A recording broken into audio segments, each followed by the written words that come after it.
we get a big boom. Oh, hey, there we go. All right. So we are in our class here. Now that's probably way too loud. We are in class number 10, so we are going to be covering, and at the last minute we brought Sam and Taylor's van to bring all three of the grandkids, and so I don't have my glasses, so I can't see nothing, and my things aren't up back here either. It's all right. I got my screen. Don't worry about it. So we are going to be covering that. That just means I have to make it bigger here. So 1 Kings chapter 15, only 24 chapters of that. And then, seriously, you don't have to turn those on. It's okay. I've got my screen here. It's fine. And in 2 Chronicles, we're going to be covering all of chapters 13, 14, 15, and 16 today to cover these two kings, Abijah and Abijah. So on Sunday, just very quick review, we covered this idea of the tearing the kingdom, and despite the fact that so many people read 1 Kings chapter 12, and we use this for elementary and junior high, especially in high school students, about following the right kind of voice, we really realized that the split wasn't caused by Jeroboam's bad choice. That was just the instrument, perhaps, that God used, because he had already prophesied years before that the kingdom was going to be split. Remember that we talked about in 1 Kings chapter 11, verses 9 through 13, specifically verses 11 through 13, where it said, "Therefore the Lord said to Solomon, since this has been your practice, and you have not kept my covenant and my statutes that I have commanded you, I will surely tear the kingdom from you, and I will give it to your servant. Yet for the sake of David your father, I will not do it in your days, but I will tear it out of the hand of your son. However, I will not tear away all the kingdom, but I will give one tribe to your son, for the sake of my servant and for the sake of Jerusalem that I have chosen." Then, obviously, the kingdom does split. So we have Jeroboam in the north, Rehoboam in the south. And Jeroboam really starts this corrupted religion, which we won't read about today, but anytime we talk about Israel from here on forward, we're going to be talking about the sin of Jeroboam, the son of Nebat, which includes making those golden calves. Remember, we talked about one in the north and one in the south, right? So in Dan and Bethel, so that the people don't have to travel very far. But more specifically, the people who are in the south don't have to go where? To Jerusalem. That's right. They don't have to go across the border to Jerusalem. He gave them all kinds of new party days and made it so that you could become a priest if you just met some very minimum requirements there. Anybody could become a priest. Then we did talk about this strange side story about the two prophets, the man of God who comes and actually speaks against Jeroboam, the old prophet who's there. The old prophet lies to the man of God, and causes him to go against God's commandments. Then prophesies about his death, and sure enough, on the way home, the man of God is killed by a lion who doesn't eat either his body or the donkey, right? And they both just kind of stand there over this dead guy. So people think this is kind of weird, and they spread the tale. And so, of course, the old prophet recognizes right away, that must be the guy I lied to. It's my fault he died. So he goes up and grabs the body, buries it in his own tomb, and then wants to be buried there also. And after class on Sunday, a lot of people ask me, why do I think this story is in there? I don't have a clue. It's not part of the narrative. It's not part of progressing the story. It's just kind of one of those things that God threw in there just to, I don't know, make us wonder why, right? Because none of it happens the way that we think it should happen. Who do we think should be punished?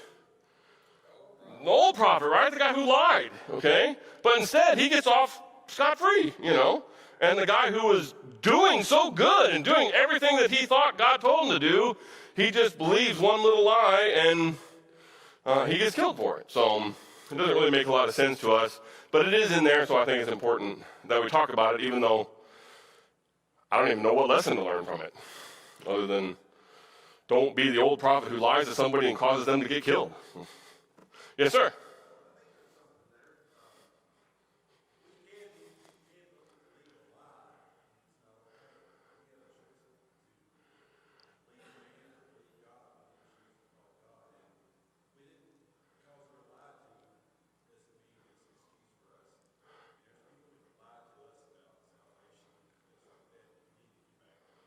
Okay, so I think I heard what Jay said, is that maybe a lesson of that is that just because he was lied to doesn't absolve him of still not doing what God told him to do, right? That he shouldn't have believed a man over God. And that's definitely true. We have the choice to believe lies about our Yeah, that's true. Yeah, we always have the choice. And maybe he just believed what he wanted to hear, right? Maybe he was hungry and thirsty and wanted to drink. I don't know. Okay, so now for tonight then, we are going to talk about the next two kings of Judah.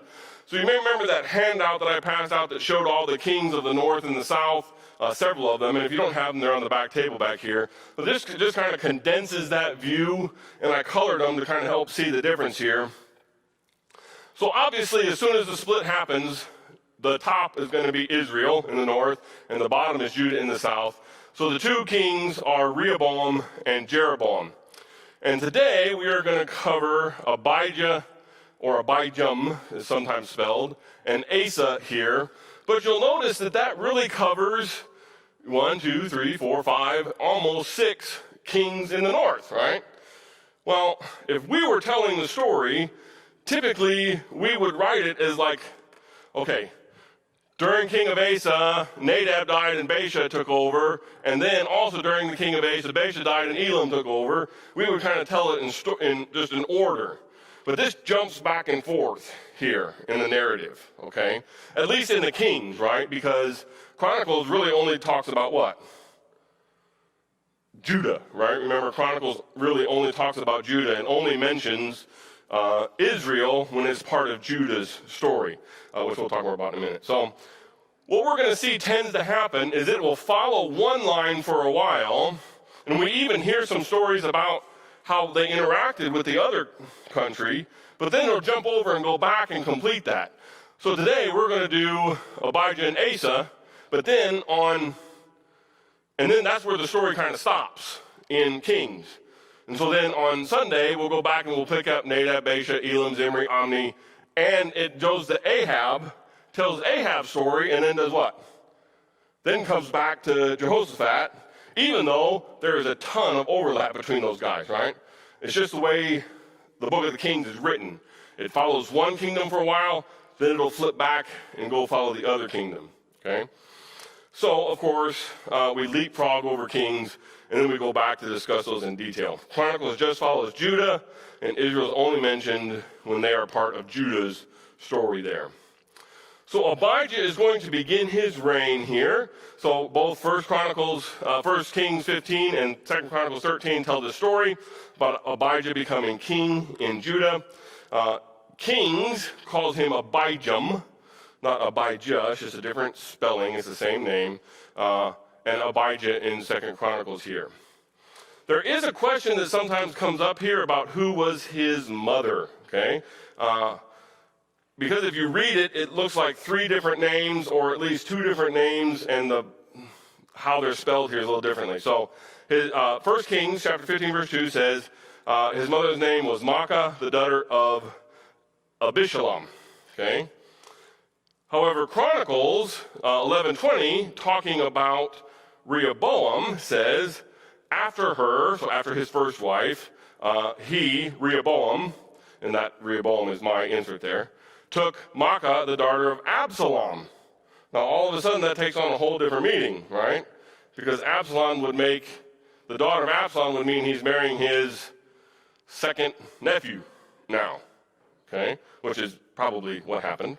But who bore him Abijah, the king we're going to talk about, Adlai, Attai, Ziza, and Sheloth, okay? In 2 Chronicles. And then, of course, in our reading for today, 2 Chronicles 13 says, his mother's name was Micaiah, the daughter of Uriel of Gibeah. So is it one woman, 3 women? What's going on here? Well, it's definitely one woman, just different spellings of the name. And whenever we see the daughter of Abishalom or the daughter of Absalom, again, it's just different spellings of his name. And his mother's name was Micaiah, the daughter of Uriel of Gibeah. That's her mom, okay, so his grandma. So it was from Absalom and Uriel were her parents there. It's just spelling and some of the translation differences there, okay? That'll become a little bit more important when we talk about Asa also here, okay? We are given in chapter 15, verses 3 through 5, this kind of summary of Abijah as a king. He walked in the sins of Rehoboam, which, what were the sins of Rehoboam? What's that? No, that's Jeroboam in the north, but it's kind of the same, right? Yeah, it's idolatry, and it's not, I mean, he kind of follows after his father Solomon, right? And does exactly what his father Solomon did there, okay? We're told that his heart is not true to God, so, of course, we would think that would mean the kingdom's going to be taken from him, but God already said, unconditionally, I'm going to leave one tribe for you, at least in the south, because of who? Because of David, and because of my unconditional promise to David here. We find out that he has a large family, okay? By the time he's all said and done here, he has 14 wives, 22 sons, and 16 daughters. So quite a big family that he has here. Not quite as big as his grandpa, right? But still, my head hurts thinking about 2 wives, let alone 14. Okay, I can handle 1. Sometimes. She's looking at me like I'm crazy. Okay, so 1 Kings then continues on and talks about this idea that we are going to have this war between Abijah and Jeroboam. You will notice that when you read in Kings, it says that there's continual battle between Rehoboam and Jeroboam. But what do we know about Rehoboam? He's dead, right? He died. And his son is now ruling. So a lot of times you're going to see that in Kings. You will see it talking about a battle between Rehoboam and Jeroboam even after they're dead, okay? Because just like we would say Israel was the house, oftentimes we call it the house of who? House of David, even years after he died. The same terminology is used for Israel and Judah. So Israel often will be referred to as the house of Jeroboam because he was the first king of the split. And Judah will sometimes be called the house of Rehoboam because he was the first king after the split in the south. Okay? So it really refers to the house of. So there was this continual war between the house of Rehoboam and the house of Jeroboam. And we are going to look at the details in 2 Chronicles of this battle, but just not right yet here. We're going to go back and cover those details. Then in verses 7 through 8, real quickly, only 8 verses are dedicated to Abijah in the Kings. Okay, so he dies, and his son Asa is made king. There is something here that I just wanted to point out that's kind of interesting, and we've pointed this out several times in our Bibles, but we sometimes get caught up in the chapter breaks, right? And how the chapter breaks mean a move to a story. However, if you read 2 Chronicles chapter 14 and verse 1, in actuality, that is 2 Chronicles 13, verse 23. And if you were to really unroll that as a scroll, and according to Jewish tradition, that verse, which we say starts chapter 24, is really wrapping up the death of Abijah here. So we just have to remember, don't get so caught up in those chapter breaks. We have to look at the words to understand when is the story transitioning here. Okay, so let's now talk a little bit about this battle. It's going to be the first battle of many to come, but the first battle that's really going to happen between Israel and Judah. Now remember, when it first split, right? So when they had that big meeting, and Rehoboam said, I'm going to make it worse on you, and the other tribes said, okay, we're going to split, and we're going to go with Jeroboam like God said. Remember, Rehoboam wanted to fight right then, right? And he went back home, and he raises this big army, and he wants to march up there, but God tells him what? Yeah, don't fight, okay? Now here we are only one king later, and what's going to happen? They're going to fight, okay? I mean, it's just inevitably this is going to happen, that they're going to fight, okay? So if we look at kind of the story here, if we look at the details of this battle, so if you look at the size of the armies, as we would expect, Israel, being a much bigger country in the north, they have a bunch more soldiers. They have 800,000 soldiers that they're going to bring to this battle. And Judah is only going to bring half that. Okay, they were able to raise some from Judah and some from the tribe of Benjamin that's right there on the border. And so they're going to have this battle here. It's going to take place at this place called Mount Zemaraim. Okay, so if we look at that, again, if this was our map here, we're going to have that mountain is right on the border there. I don't know if you can see that flickering. And if not, it's this right here. Okay, so it's pretty much right on the way from Bethel down to Jerusalem, right on that border, and that's where we're going to have this battle here. I just thought I'd show you this is what it looks like today. Very great place to have a battle, right? You're going to have this big open plain where all these armies can go out and meet. And someone, we're going to see actually here, that Abijah is going to stand up on a hill. Many people think it was probably this hill right here, where he is going to stand up on this hill and he's going to address the people of Israel in the north. Now, of course, can we really say it was this hill? There's no way, right? That was, what, 300 years ago? So there's no way we can know exactly which hill it was. But we find this speech of Abijah, okay? So he goes up on this mountain, and he, just before this battle is going to start, he addresses Israel and the armies that are coming against him.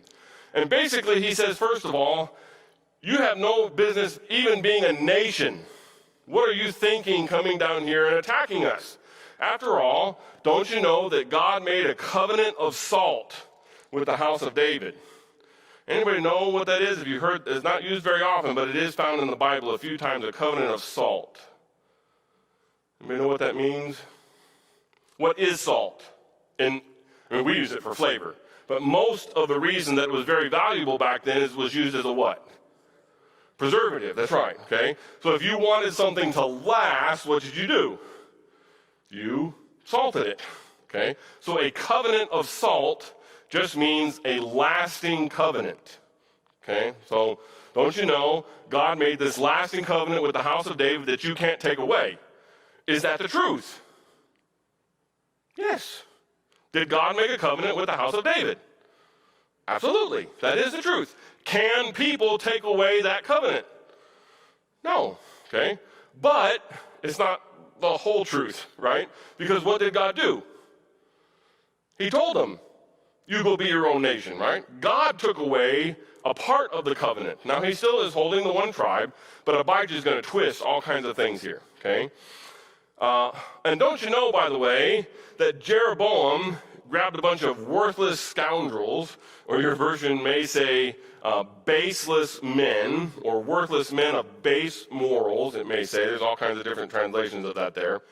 And basically, he says, so you got this guy who's this real loser. I mean, after all, he had to run to Egypt to get saved, and now he comes back and he gets all these bad people around him.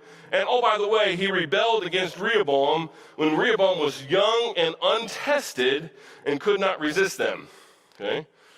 There's all kinds of translations of that there too, when he was unready or he was unwilling to resist.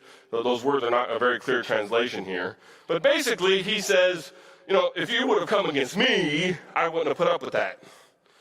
But of course, did Rehoboam really put up with that? No. What did he try to do? He tried to raise an army and go fight him. But God is the one who said, no, don't do that. Abijah conveniently forgets that, right? He just stretches the truth here. This is one of the prime examples of somebody saying, using a little bit of truth and a great big lie, okay? So now he says, hey, don't fight against us. You can't win. He says, God is on our side because why? What do you guys do in the north? You worship what? Golden calves, okay? And here down in the south, we worship Jehovah like we're supposed to. We have the temple. Oh, all those priests that left your country because you were doing this crazy stuff, they're now down here with us, and they're blowing their battle trumpets. You don't have a chance. We worship God correctly, and so you don't have a chance to win here. Now, again, this is a little bit of a stretch, especially coming from Abijah, because what's true about Abijah or Abijah? Is he faithful? No, he's not faithful at all, okay? God even says he's completely faithless. But yet he makes all these crazy claims, but it's really weird that even though he's not faithful, who really does fight with them? God does. Because what did God say would happen? Jerusalem and Judah would stay as a separate country. If God doesn't fight for them here, the 8,000 people from Israel are going to overwhelm Judah, and what's going to happen? Yeah, it's going to be it. It's going to be Israel. That's right. They're all going to be one country again. So God doesn't let that happen here, okay? But Jehoram really comes up with this pretty brilliant plan here, okay? He's going to attack from both sides. While they're making this big show, and while Abijah's standing up on this hill making this great speech, what's he been doing? Yeah, he sent a good chunk of his army around behind, okay? So now when they start this battle, there's this huge chunk of his army is going to fall on him from behind, and that's really a pretty good strategy, okay? Well, as soon as Abijah or Abijam sees that, when he sees the ambush, he just says, okay, that's it, go attack. Now, if we look at the results of this battle here, who, quote unquote, should have won? Israel, right? Okay? Israel should have won. They had the bigger army, they outnumbered Judah 2-1, okay? And they had this great battle plan. However, who did win? Judah.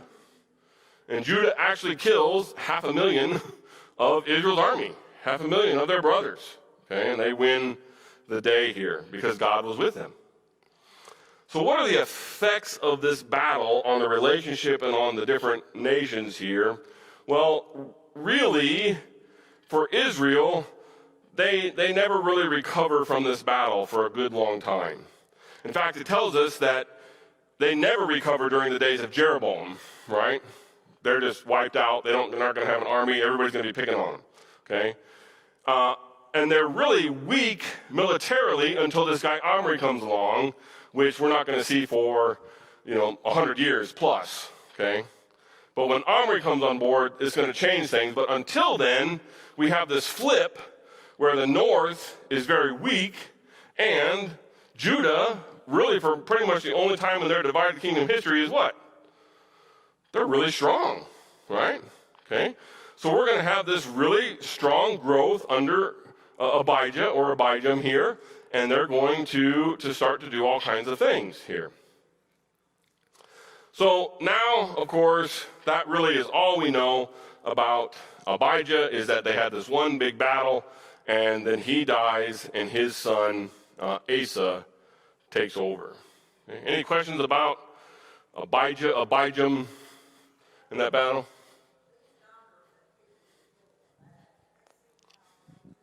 Hold on a second. Okay, go again. Yes.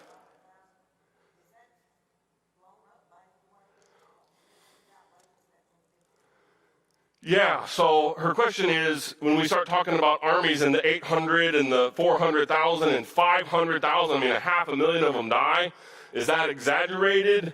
Did that many people really die? I don't believe it's exaggerated. That was a very common thing in that bronze iron age, right? Perhaps the most deadly battle in the history of mankind happened roughly in this time period, the Battle of Carchemish. Probably 7 million people died in hand-to-hand combat on a field over the period of about a week. Can you imagine what it stunk like? Now, of course, more people have died in some of the wars that have happened since then, but in just one single battle, it is totally feasible that there were 500,000 of them killed. So, terrible, terrible. For us even, can you even imagine that happening today, 500,000 people? Even think about World War I, World War II, those things wouldn't happen today, right? With cameras embedded in the armies and all that kind of stuff. It's a completely different world we have no concept of. And it wasn't, sorry, you got me started on battles now. It wasn't what it is today, where not only is it us sending a missile to kill a bunch of people, or I can kill people from 200 yards away, Daryl and I used to go to the range, and up on the hill, they've got an 800-yard target. You could legitimately shoot someone that far away. This was not that. This was, I have a knife in my hand, and we are this close together, and what do I have to do? I have to stab you and watch you die, right? I mean, there were some arrows that went maybe 100 yards and were still lethal, and some idea of catapults, but for the better part of it, it was face-to-face, chopping off arms and legs and all kinds of awesomeness. Okay? So, yes, bloody, gruesome, terrible stuff. So now Asa, Abijah's son, is going to begin his reign, and he begins his reign in the 20th year of Jeroboam. Just get used to this nomenclature. Okay, it's not going to tell us, and he began his reign in 915 or something like that, is pretty close to when we think this is. It's going to say, all of the kings are judged in relationship to the other king, right? So when they're talking about Judah, they're saying they began their reign in the number year of the king of the north. When we start telling Israel's story, they're going to say they began their reign in the number year of the king of the south. So you have to kind of stack them up here. Okay? So Jeroboam is going to come on scene. He's going to be his king. And then we have this strange question again about who is his mother.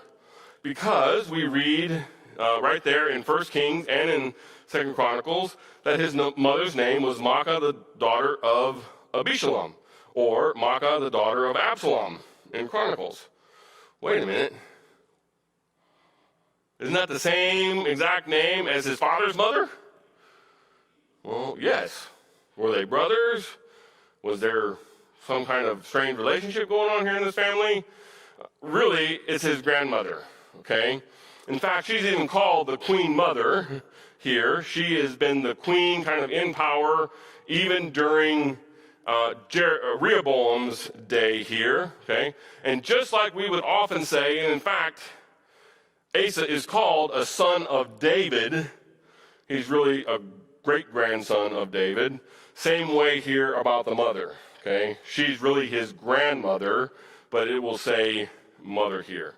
And it's important because she is still a force in the kingdom now that her grandson is the one that's going to be taking over here. Now, if we read through this story, I thought it was interesting, and I do want to point out, just to take a look at what is the spiritual state of Judah after Abijah. So we had David. What was the spiritual state of Judah? Great, right? Awesome. Then we had Solomon, who started out great, and then at the end of his career, things really started dwindling downhill. Rehoboam takes over. Things keep going downhill some more. Abijah takes over. They keep going downhill some more. So let's just talk about, within less than 100 years for sure, probably much closer to 50 years, what has happened to Israel? Well, there are high places and altars to idols in every single major city throughout the entire land of Judah, okay? Another thing that is prominent is these special groves. Your version may say the Asherim that have to be cut down, okay? So we know all about Baal, right? Was typically represented by what animal? The calf or the bull, right? Exactly, okay? And his wife in Canaanite religion was Asherah, okay, which she is represented by plants and by nature. And so when you see these Asherim, these are special groves of trees and plants that were planted as like a worship center for her.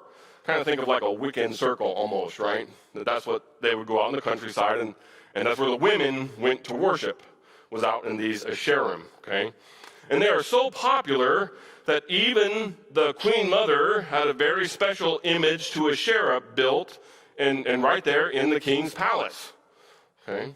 So it's just everywhere. Cult prostitution is absolutely rampant throughout the land.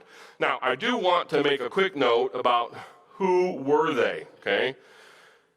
You're going to have all different kinds of translations of what it says here. Some of them will say the male prostitutes, okay? You may see, the old King James Version reads the sodomites, I believe. The Young's literal translation says the whoremongers, okay? There's all different kinds of terms here, but realistically, it's not talked about, are they men, are they women? Even though it may say male prostitutes in your version there, that just as likely means pimp, like we would think of today, a man who runs prostitutes. So I really think the Bible in basic Bible Basic English, one of the translations I read from when I study, really probably has the best translation of this. Those used for sex purposes in the worship of gods. Okay? This was not just regular old prostitution. This was literally such a corruption of how we are worshiping that that's actually a part of the worship. Okay? So they are going to be all run out of town, well, eventually here, but it's just rampant all throughout Judah right now. How far they have fallen from David and from early Solomon. It happened very, very quickly. The spiritual state has just plummeted of Judah. Even though Judah does still claim to worship Jehovah at the temple, at least in name, in reality, idolatry is rampant through the land. Now think about Israel. Idolatry is just as rampant through the land, but it's what kind of idolatry? At least it's idolatry to who? To Jehovah. Yeah. In the south, it's idolatry to Baal and the Asherah. Okay? So, we get this summary of the reign of Judah here. God first comes right out and says, in your version, and if any of you reading it in 2 Chronicles or in 1 Kings, it'll read slightly different here. But and Asa did what was good and right in the eyes of the Lord his God. Okay? It also says in Kings, followed after the way of his father David. Okay? He reigns for 41 years here. Just an interesting fact. It is the third longest reign of any king in Judah. Okay? Generally, he has a very peaceful time. For his first 26 years, there's only one conflict. Okay? Unheard of in the divided kingdom. He was very successful as a king. He builds and reinforces all kinds of cities throughout Judah here. And most importantly, we're told great numbers of people migrate to Judah from Israel. Okay? Things are going so good in Israel in Judah that all the people in Israel are thinking, we want to be down there. And so just exactly what Jeroboam was afraid of is exactly what happens here. Okay? And people start to move in droves down to Judah. However, for all this great stuff, at the end of his life, we're going to see that he does slip and gets a little bit of a mar on his record. It is true he does not turn to idolatry. He stays clear of that sin. However, toward the end of his life, he really turns away from trusting God and turns into trusting other things, which we'll talk a bit about here. So during his first several years, Asa had some great early success. In his first 10 years as king, we're told the land had rest. There's no wars, there's no battles, because the Lord gives him peace. Okay? And he even recognizes that the whole reason that God gives us peace is because we are faithful, right? And he comes right out and says to his people, hey, we have this great prosperity not because I'm a good guy, but because I'm doing what? And you're doing what? We're following the Lord. Look, if we do this, things are going to be good. And he really tries to encourage people to do that. And so just think about how terrible things are spiritually that we just said at the end of Abijah's reign. Now Asa is going to come on board, and he's going to start a whole bunch of religious reforms. Right away, he starts off tearing down all these foreign idols. Okay? He starts tearing down the high places, the pillars and the groves, or the Asherim that are spread throughout Judah. And he even issues a royal decree that all of Judah should seek Jehovah, which basically makes idol worship illegal in Judah. Now, that's not that revolutionary. It's supposed to have been illegal the whole time, but what did they do? They just kind of ignored it anyway. But now the people are really going to start to follow that, okay? And so he really enjoys his success. He fortifies cities and builds others like we mentioned. He really strengthens his army here. And it tells us that all of Judah prospers because of Asa's faithfulness and because of the reforms that he enacts here, trying to get rid of all of this sin that his grandfather and his father have brought into the nation here. So he has rest for the first full 10 years, and then we are going to see his first real run-in of conflict here. So this guy named Zerah the Ethiopian is going to be coming up from Africa, come up through Egypt, skirt Egypt probably, and come into Palestine here. And we talked about numbers of people. How many men does he bring with him? 1,000,000, that's right. Okay, your version may say 1,000,000. Okay, but it's 1,000,000 people he brings with him here as foot soldiers and 300 chariots. And we've said this before, but at this time, the chariot is kind of like the modern tank, right? It's really a pretty awful weapon of war. Very, very powerful compared to a foot soldier here. So Asa, of course, is going to respond, and he's going to gather up his army here. And because he's had 10 years of great success, his army is not insignificant. It's grown since the 400,000 that were there at the beginning of Abijah's reign. So he is going to bring 580,000 men. We're told it's 300,000 men with spears and 280,000 people with bows are going to come and fight this battle here. And they are going to meet at the valley of Zephathah at the name of Marishah. Okay? So if we looked at a map, where is that? Obviously, Mediterranean, Galilee, and the Dead Sea here. Jerusalem being right about the top of the Dead Sea. It's really pretty close to Jerusalem, where that Marishah is. So Zerah is coming from Ethiopia, so he's coming from all the way down here, all the way up through, and he brings his 1,000,000-man army and 300 chariots are going to come up here, and they're going to fight at this place, Marishah here. So just before the battle begins, Asa does something pretty radical and something pretty amazing and the absolutely right thing. Before the battle begins, he cries out to God.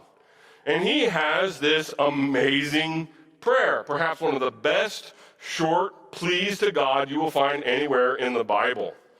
He says, "O Lord, there is none like you to help between the mighty and the weak. Help us, O Lord our God, for we rely on you, and in your name we have come against this multitude. O Lord, you are our God. Let not man prevail against you." This is such a beautiful statement here, okay? I just can't think of a two-sentence prayer in the Bible that is more powerful, other than Jesus has a couple pretty good ones. But this idea here of what's getting packed into this two sentences is incredible, right? Complete recognition of their dependence on God, that God needs to protect them because it's really not about their name, it's about whose name? The name of God. That's right. Remember, Moses used that argument a whole bunch of times there, okay? We're going against this multitude. There's nobody better to help the weak win over the mighty than you. It's just an incredible prayer here, and just really tells a lot about Asa's spiritual state of mind. So God gives him this great victory. Man, we are almost out of time already. So he gives them this great victory. The Ethiopian army is defeated. They are pursued down to Gerar, which is a city on the south there, kind of controlled by the Philistines at this time, but they're pursued down there, and they're wiped out completely. 1,000,000 men, and all the men and horses it takes to run 300 chariots, wiped out to a man, okay? And then they capture all kinds of loot from the army and from those surrounding cities. All the people who are nomads in that area, they strike down their tents and they take their camels and their livestock and all that kind of stuff, and they have this great victory here, okay? So then they're going to go home, and Asa, who's just made this incredible statement of his faithfulness to God, has already made a bunch of reforms, is going to go home and do even more. As soon as he gets home, he's approached by this guy, Azariah, the son of Oded. This is his only appearance in the Bible. We literally know he is Azariah, the son of Oded. That's it. We don't know anything else about him. But he comes to encourage Asa to continue these reforms. He reminds them of the past, and I was going to read this, we just don't have time, but assures him that if you continue this good work of God, God is going to reward you. So Asa is strengthened and redoubles his efforts here. So what does he do? He redoubles his efforts to remove all the idols. For the first time, and the only time actually, that a king of Judah is going to do this, not only from Judah, but from the territory that he now has control over in Israel. Okay? Because he's been so successful, people have been migrating down, and he has actually been taking over territory in Israel here. Okay? So as great as he does at removing those idols, we already said he removed all the high places from Judah, but he does not remove the high places from Israel. Okay? So they are still worshiping God at other places than the temple in Israel. He rebuilds the altar that is in front of the temple, and he leads the people in this incredible oath to God. So in the 3rd month of the 15th year of his reign, he makes this huge sacrifice from the spoils of the battle, 700 camels and 700 other livestock, I think it says, right? And so a huge chunk of those spoils he offers to God. Him and the people promised to seek God with all their heart and soul. And we already said that he issued a decree making it illegal to do idolatry. Now he goes one step farther, and idolatry now becomes a capital offense. Okay? If you are not seeking after God, which means you're seeking after other gods, it's now punishable by death. Amazing. No other king of Judah is going to do that. He also makes a bunch of personal reforms. He removes his grandmother from power, destroys her personal idol that she had in his house. He brings all these great gifts to the temple, things that his father had won and things that he had won. He brings them and gives them to God. And so God responds. As promised by the prophet, he gives him rest and prosperity for another whole 20 years. He has nothing but peace and prosperity as king. Okay? All right, that bell's going to ring. I'm not going to hear it because I don't hear, but also because I'm going to ignore it if I do hear it. So, trouble arises. Asa's success is causing some other problems for the king of Baasha, for King Baasha in Israel. Because what's happening? Yeah, all of his people are moving south. Okay, so he's got to figure out a way to stop that. Okay, and also Asa is taking over more and more territory of the north. So Baasha wants to put a stop to this. So he starts building up this city called Ramah, which is right on the border, and it is solely for the purpose of stopping people from going back and forth. He doesn't want people from Judah coming north to say how great things are, and he definitely doesn't want people from Israel moving to Judah and staying. Okay? What's that? I'll put you on a map another time. It's right on the border. It's right on the border. It's north of the border because the border's moved now, but it's north of that other border. Okay? So apparently, as is true of us sometimes, when things are going good and we don't really need God to help us, what do we tend to do? Or at least we don't think we need God to help us. We kind of forget him. So that's what Asa does, okay? Now, any threat, how should Asa react? Call on God. After all, what happened the last time? He made this incredible prayer. Remember, he said, "For we rely on you." If he just asked God for that, things would have been great. But of course, he doesn't. His faith fails him. So instead of turning to God, what does he do? Well, he bribes Syria. Now that's a real smart thing to do. Tell your enemy, "Oh, I've got so much gold that I'm going to pay you a bunch of it to attack my enemy."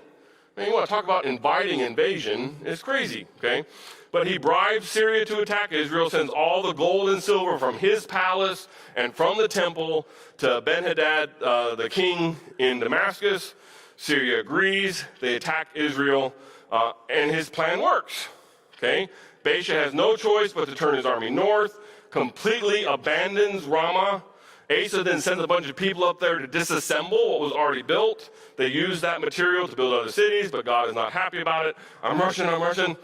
Then another prophet visits Asa, Hanai the seer. Again, this is the only appearance, but his son will also be a prophet, we'll see. He rebukes Asa for not trusting in God, chastises him for trusting in the king of Syria, reminds Asa of how great things happened with the Ethiopians when you relied on God, but tells Asa that because you didn't rely on God, now there's going to be war. Asa's failure continues.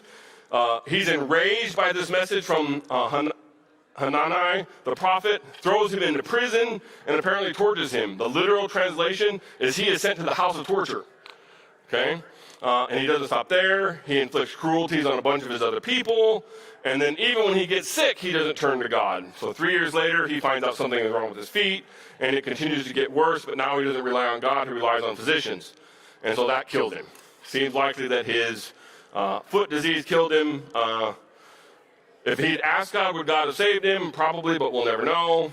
And so despite all those problems at the end, he is still listed as and considered faithful. Even years later, Elijah is going to comment to his grandson, Jehoram, be a king like your grandfather, Asa. Okay, thank you.